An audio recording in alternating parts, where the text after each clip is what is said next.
Olá, sejam muito bem-vindos a mais um episódio do nosso Master Talk, nosso cantinho aqui para falar de saúde e principalmente trazer informações de qualidade. A gente sabe que muitas vezes a gente vai lá e recorre, aos sites de busca para ter informação, só que isso pode ser muito perigoso. Aqui a gente traz profissionais e pessoas da área que são muito benquistas, inclusive, para poder trazer essas informações de uma maneira segura.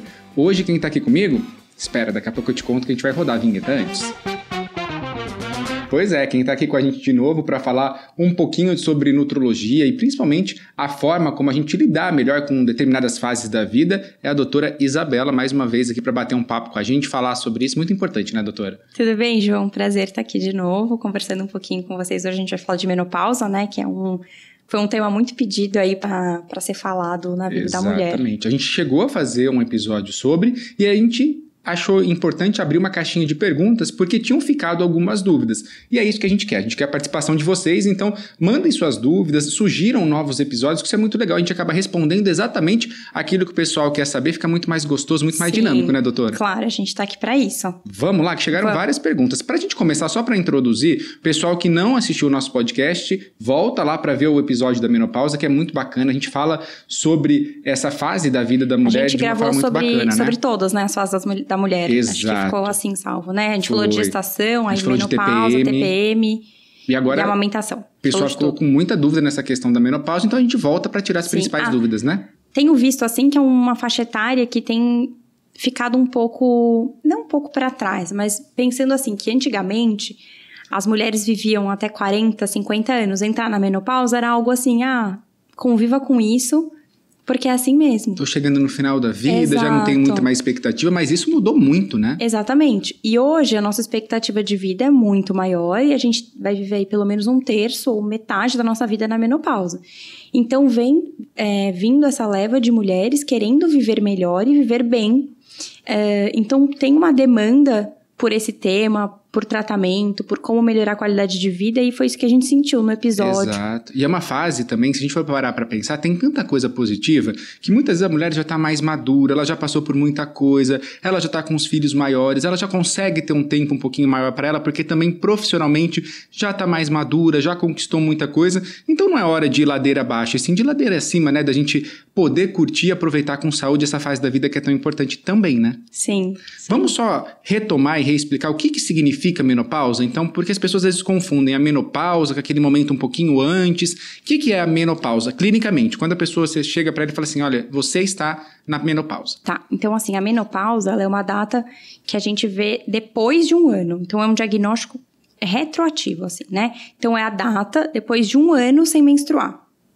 A gente recebeu algumas perguntas, até dar uma antecipada aqui, de algumas mulheres que falam assim, poxa, eu estava menstruando, depois fiquei 2, 3 meses sem menstruar, depois menstruei de novo. Isso. Não é considerado menopausa, mas poderia ser o começo, o início, que começa a desregular? Essa é a fase da transição menopausal, né, ou climatério. Então, o climatério, ele é essa fase de transição entre a fase da vida reprodutiva da mulher para a menopausa.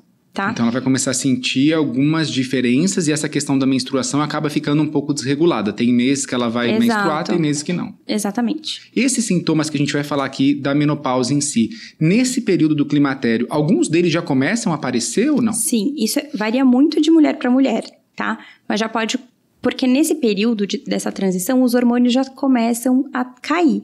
Então esses sintomas podem variar de mulher para mulher. Então já começa ali o organismo se adaptar a essa nova fase. Então, óbvio que ela vai sentir essa transição, certo? Sim, certo. Vamos para as perguntas do pessoal? Vamos. Falando nisso, vamos já chamar o pessoal aqui antes da gente chegar no final do episódio, que normalmente eu falo no final. Mas sigam a gente nas redes sociais, tanto aqui do Master Talk, quanto dos nossos convidados, porque eles sempre estão interagindo com vocês. A gente fala de saúde e é tão importante pedir para o Luan, nosso editor, já colocar aqui o Instagram da doutora Isabela, que fica mais fácil, que lá também eu sei que você conversa bastante com essa galera, traz bastante informação de qualidade, isso é muito legal, né? Porque você tá lá rodando o feed, se divertindo, rindo aqui, aproveitando, tem uma informação ali bacana, interessante, é legal demais, né? Legal demais. Não, podem mandar sim, eu tô sempre por lá e respondo tudo. Show de bola. Vamos lá, ó.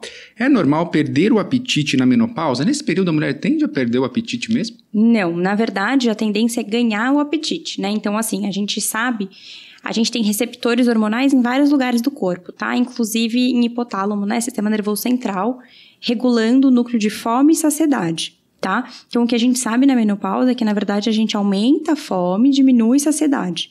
Então, é normal aumentar o apetite. Então, talvez não seja relacionado à menopausa, a queixa dessa pessoa, e seja válida uma investigação para ver outra causa que poderia estar gerando isso. Como a gente fala sempre aqui, né? É muito importante acompanhar com o médico, a gente traz todas as informações aqui, a gente traz profissionais extremamente experientes, mas a ideia é que todo mundo acompanhe com o médico. Aqui não é uma consulta, que é para ter informação, cada indivíduo é um, cada ser é único, é importante que ele seja acompanhado, seja na menopausa ou não estando na menopausa, você precisa entender o que está acontecendo com o seu organismo nas várias fases da vida, né, doutora? Perfeito. Vamos lá, ó. Tem aqui uma outra que perguntando, você faz reposição hormonal? Muito provavelmente essa pessoa aqui não está perguntando da Isabela, que faz, mas se você coordena, né? Se você acompanha a reposição hormonal. Tá. Acompanha ou não acompanha? Sim, então assim, dentre as coisas que eu lido muito no consultório, que é geralmente ganho de peso, ou baixa massa muscular, ou osteoporose, que são as queixas que mais frequentemente vêm a mim,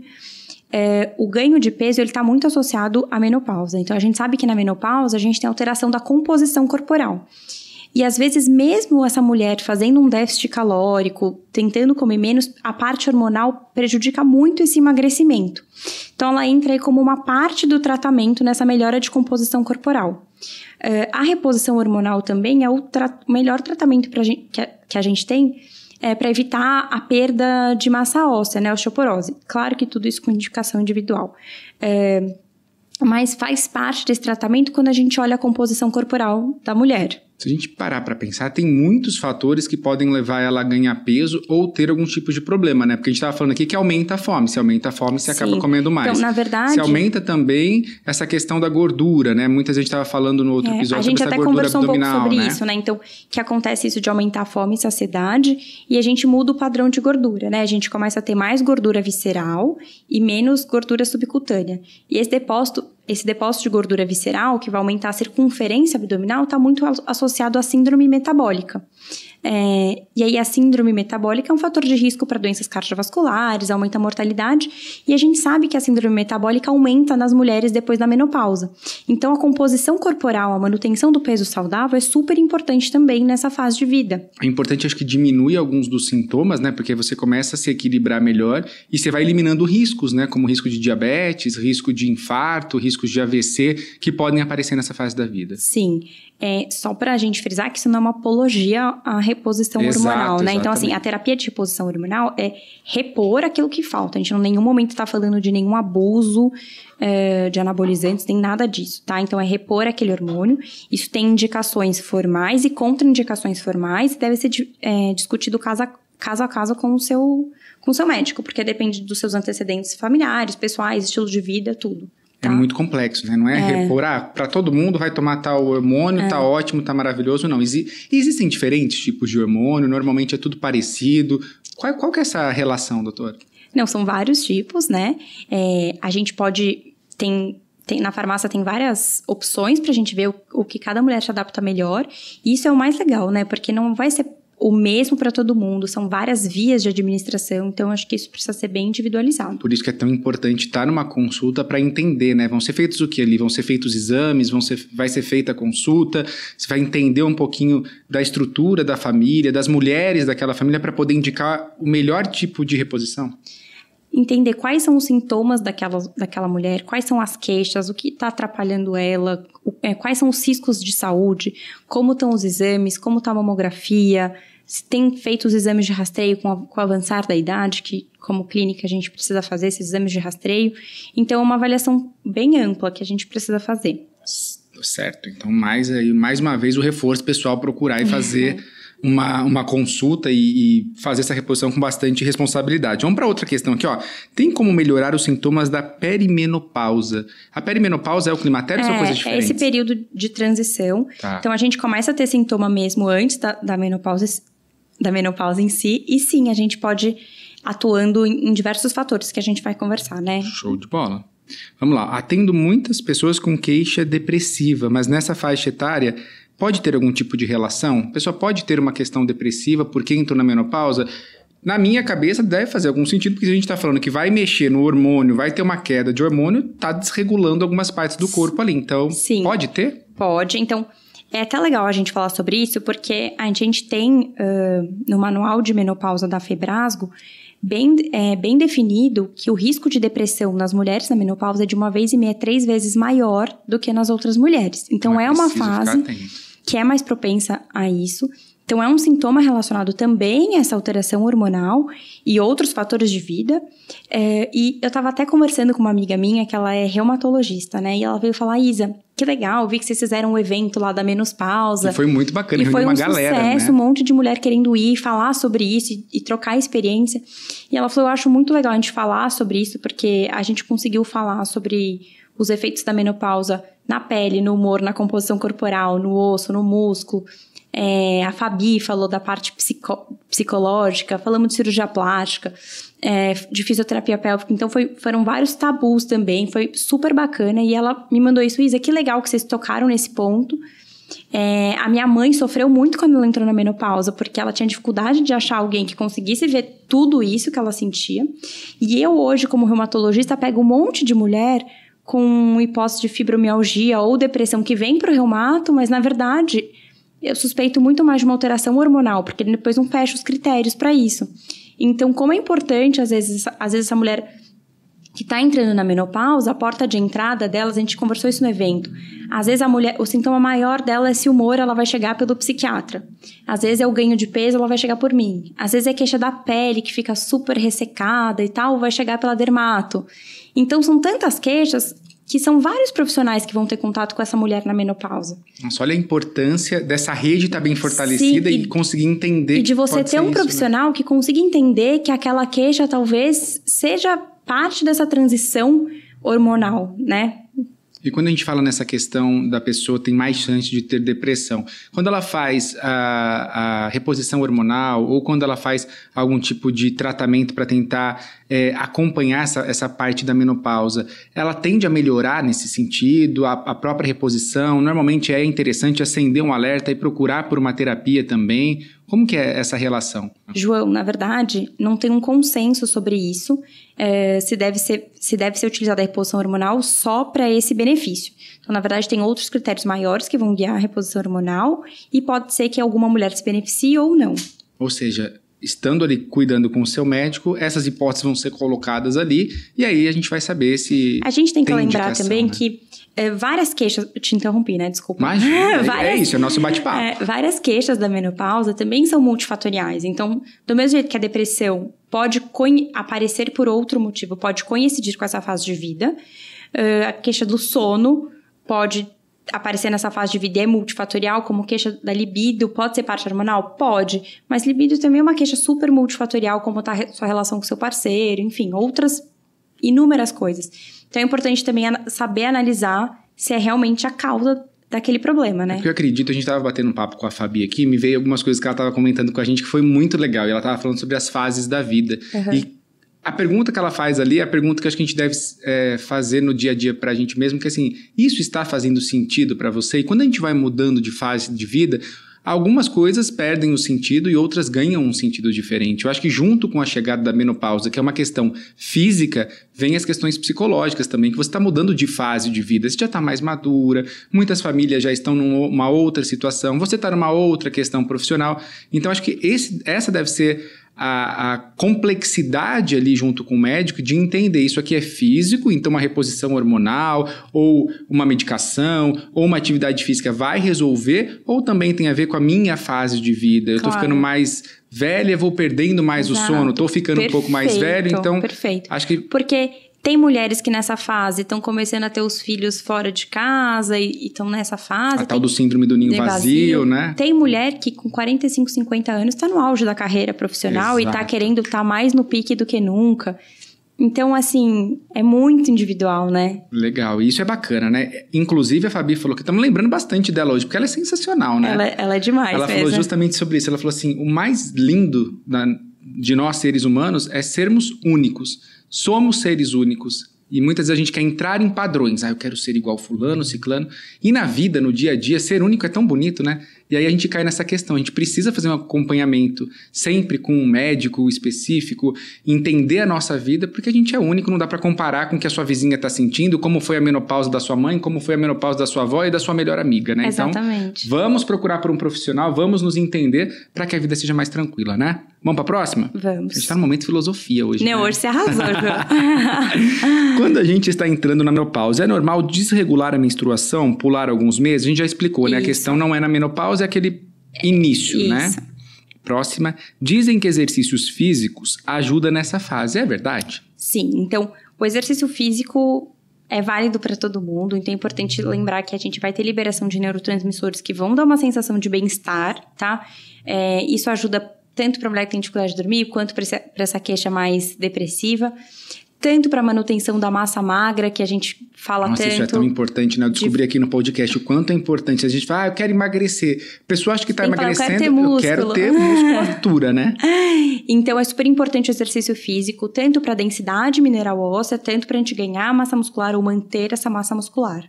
E é importante nessa fase, né? Porque a gente estava conversando, nessa fase a mulher tende a perder massa muscular, né? Então, o exercício físico vai ajudar ela a manter e até ganhar com um pouquinho mais de dificuldade. Na verdade, João, é legal a gente já chegar na menopausa com uma reserva boa. Quando eu chego já com pouca massa muscular ou pouca massa óssea, claro que é possível a gente melhorar. Mas é mais difícil da mulher que treinou a vida toda, se alimentou melhor. Então, isso é uma conscientização legal também para quem quer se preparar para viver essa fase melhor. Então, tanto chegar na... Ai, eu mexi no fio. Tá tudo certo, você tá me ouvindo? Vambora, tô ouvindo, o pessoal de casa tá ouvindo, vambora.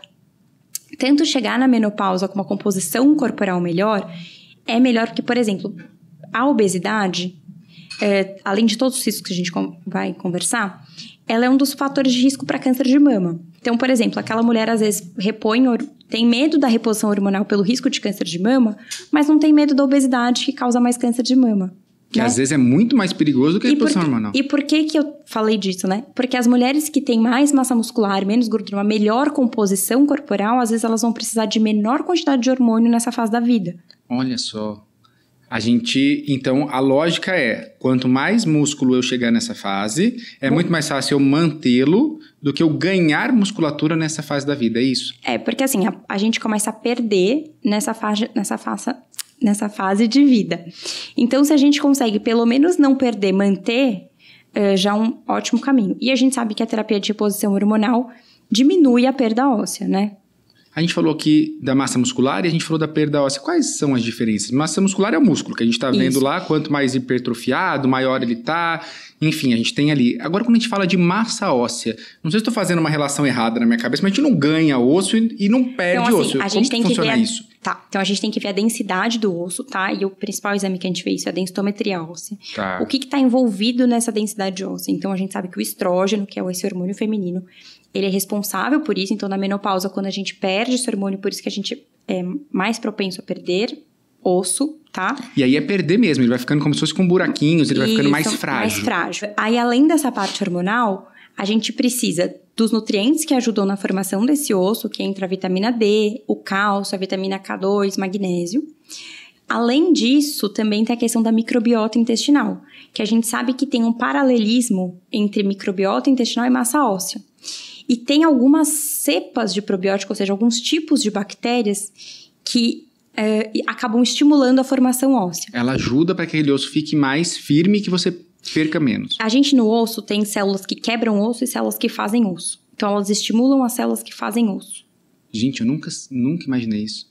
É muito interessante. Era para ser fácil, não sei se eu compliquei. Mas querendo dizer que assim, a saúde óssea depende tanto da parte hormonal, quanto da parte alimentar ou suplementação de ter esses nutrientes pra gente formar isso, quanto da nossa microbiota intestinal, então, que tem relação com o que a gente come, porque eu preciso ter um intestino saudável, e também com a prática de atividade física, porque eu tenho que ter impacto nesse osso pra estimular ele. Então, assim, estilo de vida é super importante. Muito legal. Essa dica foi importante, porque a gente nunca pensa exatamente o que acontece, né? A gente fala muito daquela doença que o osso parece cheio da osteoporose, mas a gente não entende exatamente o que aquilo significa. Mas a osteoporose, ela é mais frequente em mulher, por conta dessa questão hormonal da mulher. E aí lembrar também que um dos problemas da osteoporose são as fraturas, né? Então, acho que você deve conhecer alguma senhora que às vezes cai, fratura de fêmur, aí fica internado, aí isso aumenta a mortalidade, ou então sai da internação, fica com mais dificuldade de deambular, fica dependente. Tem gente que fica acamada. Então, quanto isso afeta a qualidade de vida, né? Porque uma fratura, dependendo da idade, ela pode complicar a vida da pessoa por anos, né? Sim. Vai afetando tudo. A pessoa tem dificuldade para andar, ela fica mais insegura, ela tem mais medo, e aí vai virando uma bola de neve nesse sentido. Exato. Então, é muito importante a gente ficar atento à osteoporose. E é tão sério que uma vez um amigo meu ortopedista falou assim, muitas vezes a gente tem a impressão que fala assim, aquela senhorinha caiu e quebrou o fêmur. Não, ela quebrou o fêmur e caiu, né? Às vezes o osso ele tá tão frágil que ele quebra você fazendo um movimento simples. Por isso é importante, né? Exato. E aí, por isso que acontece mais em mulheres, e esse é um fator super importante pra gente guiar a terapêutica dessa mulher. E aí, falando em nutrologia, que é a sua especialidade, a sua área, durante a vida, uma alimentação correta, uma suplementação quando há indicação, isso também ajuda, porque a gente tem muito essa relação, não sei se isso tá correto ou não, mas muita gente fala, precisa tomar leite todo dia, porque o leite ajuda a construir os ossos, porque uma pessoa que toma leite todo dia vai ser uma pessoa saudável. É essa a questão? Não, a gente precisa se alimentar de uma forma correta. Então é o seguinte, foi muito boa a sua pergunta, porque sim, a gente pode se preparar durante a nossa vida, porque no mesmo jeito que os dermatos falam de banco de colágeno quando a gente chega nessa idade, legal, né? Eu vou fazer uma analogia aí com um banco de osso ou banco de músculo, né? Então, se a gente faz durante a idade jovem, que é mais fácil a gente ganhar massa muscular, e durante a fase que a gente está em desenvolvimento mesmo também, ganhar densidade mineral óssea, isso é melhor pra gente chegar... Chegar bem. Desculpa. Vamos lá. Isso é melhor pra gente chegar bem, tá? O que acontece é que a gente tem recomendação de ingesta de cálcio por dia durante as várias fases de vida. Então, na infância, na adolescência, na menopausa, tá? E aí, como que a gente vê? Eu tenho que ver, você vai me contar o que você come no seu dia, e aí, pelo seu recordatório alimentar, eu consigo estimar o quanto você tá consumindo de cálcio, se está baixo ou está adequado para sua recomendação. Tá? O que a gente sabe é que, assim, tem alimentos, os laticínios são uma fonte muito rica em cálcio. Tem alimentos vegetais que tem cálcio, como o tofu, por exemplo, o espinafre, mas o que a gente sabe é da biodisponibilidade desses alimentos, ou seja, eu como aquele alimento, quanto daquele nutriente eu realmente absorvo, tá? Por isso que muita gente fala, não adianta comer tal coisa muito, porque muito vai ser eliminado no corpo, alguns podem ser tóxicos pro corpo, a gente tem que saber não só o que ingeriu, mas o quanto daquilo vai ficar no organismo da gente. Exato, então... todo mundo fala do leite porque a biodisponibilidade do cálcio é maior do que, por exemplo, no espinafre, tá? A biodisponibilidade é o quanto a gente absorve. Quanto ele vai absorver daquilo e quanto eu vou colocar pra fora. Exato, tá? Então é por isso que se fala tanto do leite. E é importante saber, como a gente falou aqui, calculando, entendendo a vida da pessoa, o quanto ela precisa consumir de cada alimento, né? Não adianta, eu vou tomar leite todo dia, uma grande quantidade de leite todo dia, porque às vezes para aquela pessoa não há necessidade, ou vai ser a mais, ou vai ser a menos, ou não vai ser suficiente. E às vezes, por exemplo, tem gente que fala, acho que eu tô na menopausa, vou comprar um suplemento pronto de vitamina D e cálcio, sei lá. E aí a pessoa às vezes tem uma ingesta que já dá aquele aporte de cálcio, então ela não precisaria daquele suplemento, por exemplo, tá? Como a questão da vitamina D também. A gente sempre frisa isso, mas um monte de gente que se medica sem a dosagem. E lembrar que a prevenção não são níveis estourados de vitamina D, são níveis adequados. Muito pelo contrário, aprendi com vocês aqui que existe a hipervitaminose, que a vitamina D não é só uma vitamina, ela é mais do que uma vitamina. Então ela em excesso pode ser perigosa. João, você tá muito médico. Tô ficando ótimo. Gente, vou fazer umas consultas aqui. A gente tá querendo fazer o João Responde aqui. O que vocês acham? É perigoso. O que eu vou pensando enquanto eu tô fazendo as perguntas? Será que tá certo? Será que funciona? Vamos lá que tem mais coisa legal. A gente falou do hormônio, a próxima é bacana, ó. É preciso repor o hormônio? A gente já explicou. E vitamina? Vitamina também. É a mesma coisa. Então, nesse caso, não só vitamina, mas, por exemplo, então, olhar todas essas relacionadas ao metabolismo do osso e, por exemplo, a proteína, que é super importante pra gente manter ou ganhar massa muscular. Então, às vezes, a gente vai precisar suplementar tanto pro músculo, tanto pro osso. Fazendo aquela ressalva também do que a gente já disse aqui algumas vezes, da hipervitaminose, né? Não dá pra sair tomando vitamina. Eu tô na menopausa, eu vou perder vitamina e vou comprar na farmácia aquele que tem de A a Z. A mesma coisa do colágeno, né? Tem um monte de mulher que começa a envelhecer e fala, vou tomar colágeno.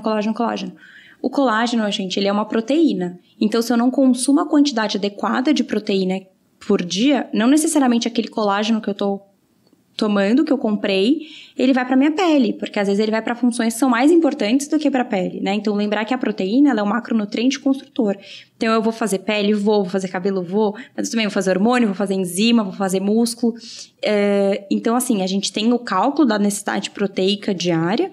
E aí, se eu tenho essas necessidades atingidas e o suplemento, o colágeno é uma coisa. Mas uma coisa é eu tomar e às vezes eu nem tô atingindo minha meta proteica, eu tô gastando dinheiro. E tem a forma também, né? Isso que é mais complexo e mais bacana de pensar. Por exemplo, tem o colágeno que a gente ingere, e aí a doutora Flávia tá falando pra gente sobre o estímulo do colágeno. Ele vai ajudar, mas aí é o colágeno que a gente ingeriu. Aí tem o colágeno que você vai estimular através da injeção. Tem a vitamina C que a gente toma, que melhora a imunidade, e tem a mesma vitamina C, só que na pele, em pomada, ela vai ter um outro efeito. Então, por isso que precisa da orientação. Não basta tomar a vitamina C, você precisa usá-la de forma correta, né? João, então, é muito eu tô complexo. impressionado. Você tá... Vou atender essa consulta.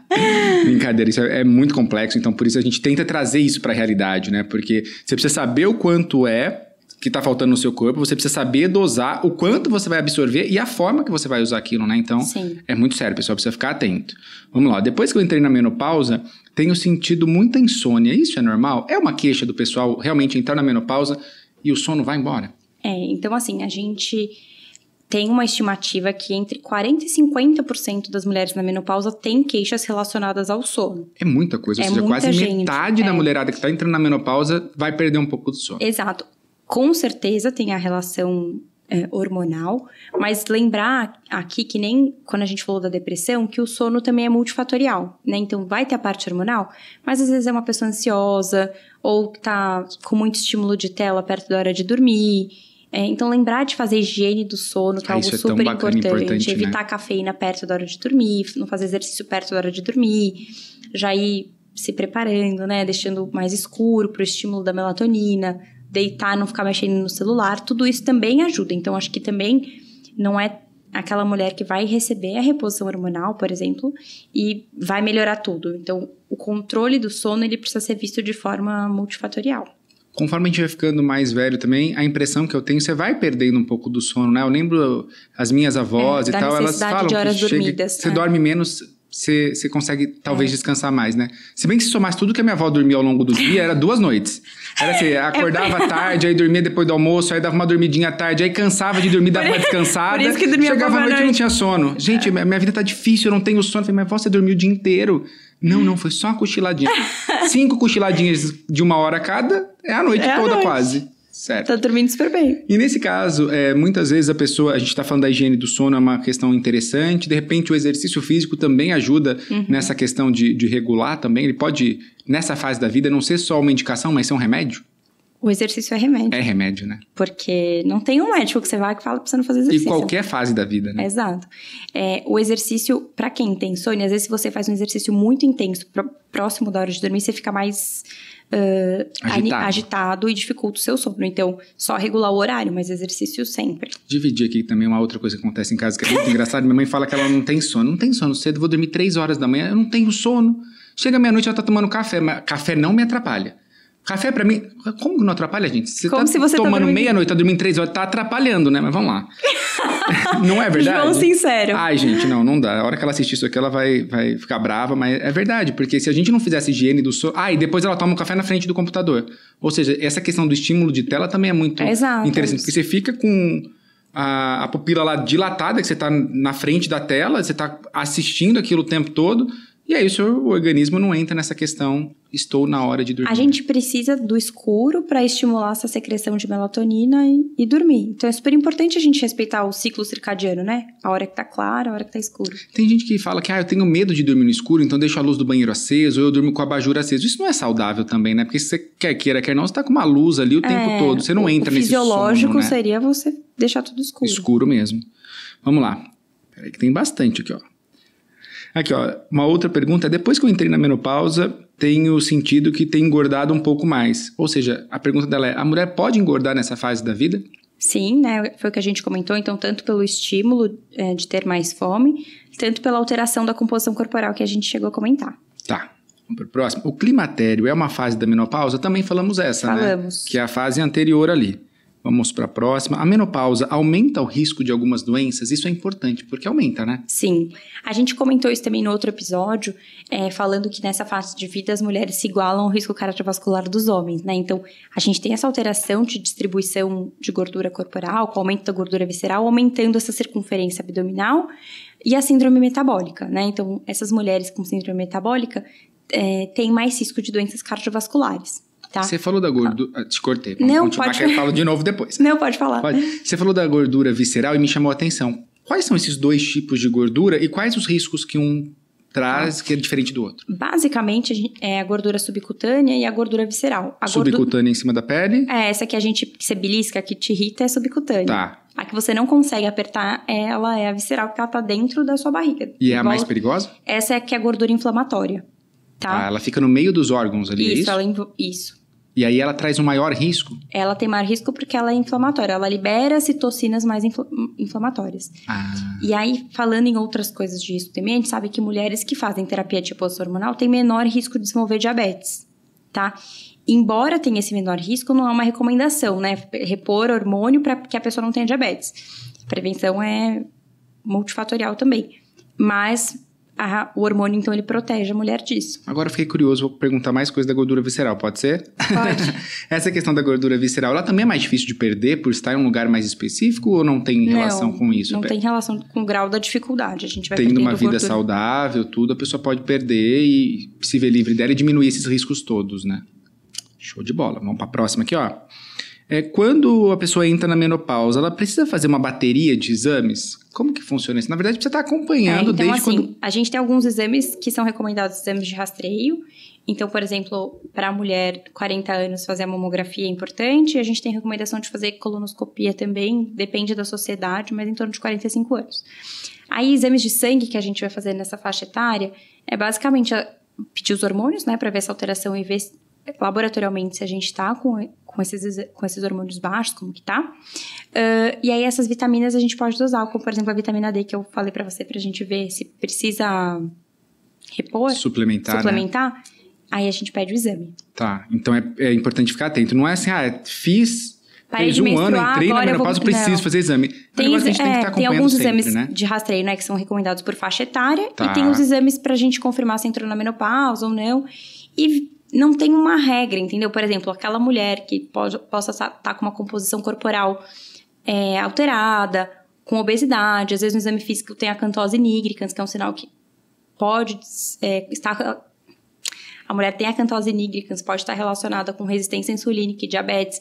Aí a gente pede os exames com a nossa hipótese diagnóstica, pra gente tratar. Mais uma vez, cada ser humano é único, então a gente tem que estar entendendo o processo de cada um lá, né? Uhum. E agora acho que fica o alerta também, a gente não tem que procurar o médico só quando a gente tá com sintoma. Poxa, tô entrando nos sintomas da menopausa. Tô com calor, tô com frio, tô com não sei o quê, tô engordando mais. Não, a gente tem que acompanhar pelo menos o quê? O indicado é uma vez por ano, pelo menos fazer um check-up, fazer todos os exames? Pelo menos os básicos? Depende da sua faixa etária, né? Mas pelo menos uma vez por ano ir ao médico seria uma recomendação. Vamos parar com essa mania de ir ao médico só quando tá com dor ou só quando precisa, né? A gente precisa ir antes. A gente sempre fala isso aqui. Quanto antes a gente descobre os problemas, melhor, quanto né? antes a gente resolve, né?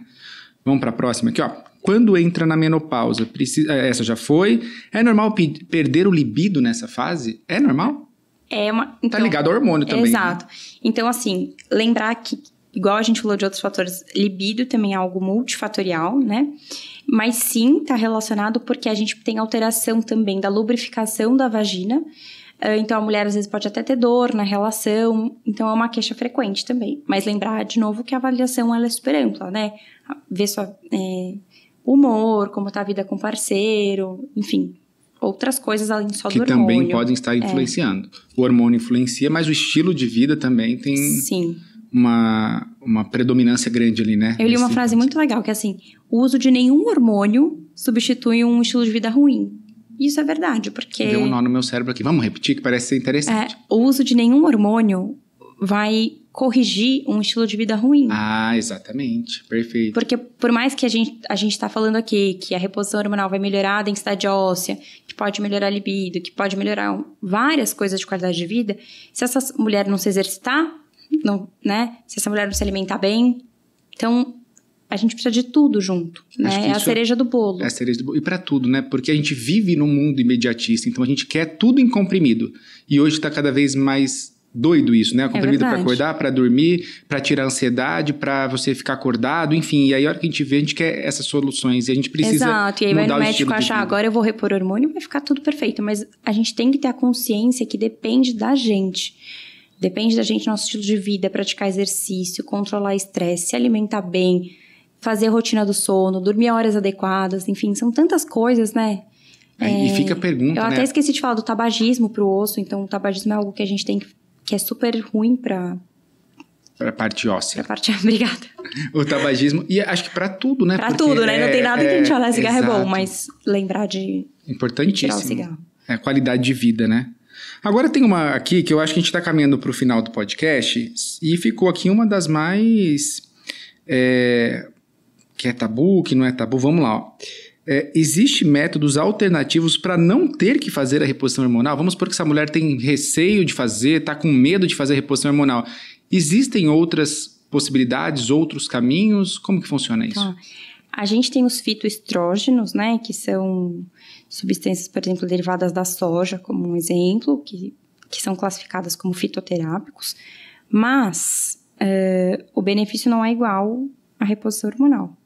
Mas pode ser uma saída para quem não queira, pode ser uma tentativa, ou para quem tem a contraindicação ao uso de hormônios. Como que funciona essa contraindicação ao uso de hormônios? É como se fosse uma alergia, a pessoa não está preparada? Por que a pessoa não tem indicação para fazer, por exemplo?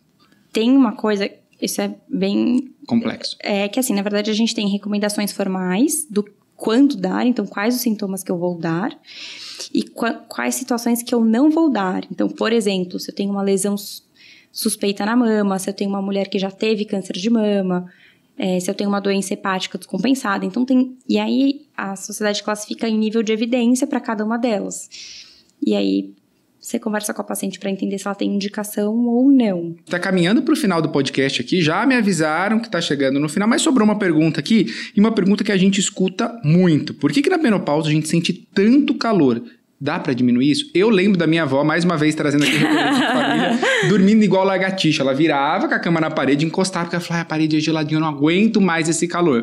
Por que acontece isso? Então, na verdade, a gente tem receptor de hormônio em vários lugares do corpo, e aí o fogacho, né, que esse calorão, é um sintoma vasomotor, ou seja, a alteração dos vasos que está acontecendo por essa alteração hormonal. Tá? E a pergunta era se tem como diminuir, tem? O fogacho é uma das principais indicações da terapia de reposição hormonal, tá? Aí precisa ser discutido se o grau que isso impacta a vida da mulher e se ela tem indicação ou contraindicação dessa terapia de reposição hormonal. Mas o melhor tratamento para o fogacho é a reposição hormonal. Eu já ouvi falar, não sei se faz sentido ou não, mas que no começo, quando tá nessa fase de transição, parece que a mulher sente muito mais calor e depois vai aliviando. Será que vai aliviando? A pessoa vai acostumando? Tem a ver, não tem a ver? Ou é muito individual também? É muito individual. Tem mulher que melhora, tem mulher que não. Ou seja, vá ao médico. Para de perguntar, João.